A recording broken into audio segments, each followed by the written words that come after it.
And now it's time for us to take a look back at this week's headline stories in our Reporters Rewind. And we're joined by sports blogger Shana Renee, along with the Rise News correspondent Akthar and correspondent Shahan Ramkisson. Hello, all. Hello. Are you ready? Yeah, Are you ready? let's get into all right, Shana, in honor of you being here in that awesome dress and great necklace, let's start with some sports. A lot of big sports headlines this week. Got to start, of course, with Tom Brady. Deflate-gate. Deflate-gate. Shady Brady is one of the newspapers called him. He was at an event at, was it Salem State University? Yes, in Massachusetts last night. And what did you think? Oh, but goodness. So I thought Jim Gray, who's a legendary sports journalist, did a very good job at not letting Tom Brady escape answering the tough questions. And Tom Brady came off very smug and dismissive.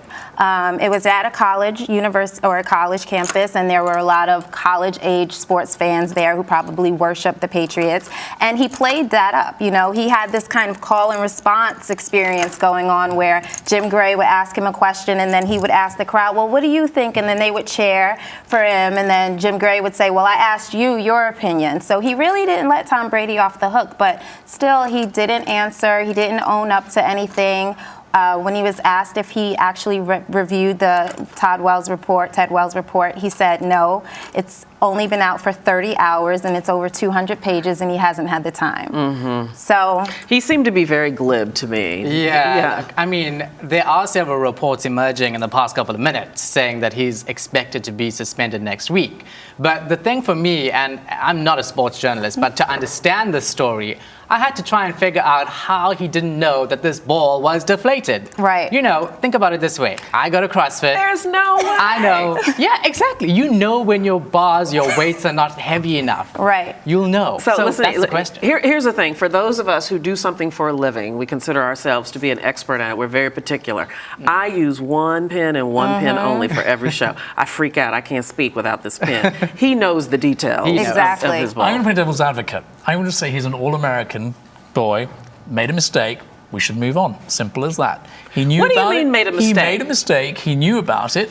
He's owned up to it. If you drop a glass sense. and it breaks, that's making a mistake. What do you mean? He's the all-American pin-up boy. He made a mistake. It's time to move on. He hasn't owned up to it. If he had owned up to it, in some sense he has. How has he owned up to it? Not answering the question directly. I think in some sense he's trying to cushion that blow. Media trained in terms of his responses as well, as you can see. I don't think it was evasive. I think he was not trying to be glib in any sense of the word or trying to be arrogant in some sense. I think he knew he made a mistake. He's just trying to cushion it now. He said, I cannot answer that question. That is well, not him. He couldn't answer that. No. Well, he couldn't answer that saying question. He didn't do it. He's got to wait for the NFL you. to come out with their decision whether or not they're going to suspend him. Well, clearly, they probably will do. We don't know his heart, so we don't know what he was trying to be. All we know is what it came off as. And it came off as arrogant. He didn't help himself yesterday at all. It was his first opportunity to kind of win the public over and have his say, and he was not convincing at all. Think he's going to be suspended? I do. And for how many games? Oh, goodness. Multiple games.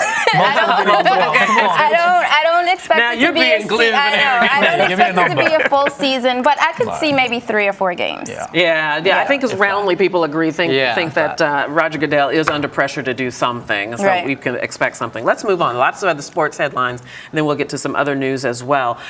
Let's talk about A-Rod, Alex Rodriguez. I'm going to skip over. Maybe we'll come back to Pacquiao. Okay. I don't think at this point last year anybody imagined feeling sorry for him and pinning him, but he got suspended for the whole year. He did it. He's back, and he's performing. He is performing. He's not getting much love. And the Yankees are currently in first place of their division. No one expected that. And A-Rod has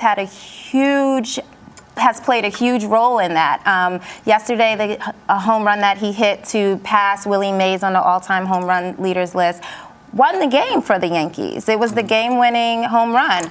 When he tied Willie Mays, that home run also won the game. So it's not as if he's just going out there hitting home runs and it's not contributing to the final score. Yeah. And that you really have to take notice of that, and you have to give him credit. And I'm going to let Shahan and Akthar off the hook a little bit because baseball is decidedly American, unless you grew up with it. But let me just say this, because we've all covered these figures who have fallen from grace and come back. back. Do you think he can come back from it and Well, it'll he all should be able forgotten? to. He should be able to because he's shown that he can. I mean, the people are saying that he shouldn't get a bonus because of what he did in the past, but cut him some slack. The man paid his dues. He's outperforming the rest. Let him get that bonus now because he's doing so well. I agree. Yeah, I agree with you. I Absolutely agree. with And you. he sat out an entire season. He lost an entire season's salary. All right, well, since Not that you he all could have missed agree. out with it, though. Yeah, Right. yeah. He's rich enough to miss out a I couple of agree. seasons. Right. And then Okay, some. since you all agree, that's never any fun. So let's move on to something very quickly. Let's talk about Pacquiao. I keep starting with you, Shana, because you're the sports lady, but I'm going to start with you, Akthar. Do you feel like that he can, A, come back from this deception, we'll call it, and that is the American trust owed something because he didn't disclose this? I don't think it's a big issue at all in that sense. Listen, I think I'm probably the wrong person to come to first because I'm deeply skeptical about the entire fight in the first place. I think it's a huge cash cow, and this whole thing about no rematch, again, it's a massive cash cow. And I can see myself thinking, seriously, how much richer do you have to be in order to create this entire facade of a rematch? Of course you're going to have a rematch. You're just pumping it up. And I think the public are very forgiving of someone like Pacquiao. I don't think it's a major issue in that sense. Mm-hmm. Yeah, look, I think that he should not have been in that fight if he was injured because he cheated the audience.